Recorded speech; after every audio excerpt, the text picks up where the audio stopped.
Hi, I'm David. I'm going through my ACL surgery with Mr. Colin Drury at Elanic Hospital, Glasgow.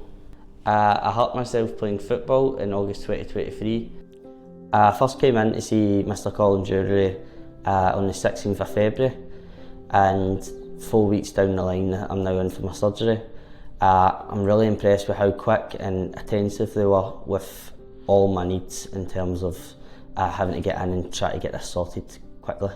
The reason I came in wasn't just for going back to play football or going back to do sport, it was because I'm actually a floor layer by trade. I've just passed my apprenticeship and it's really affected me over the last 6 to 7 months in terms of my line of work, so this will hopefully improve my work and my personal life.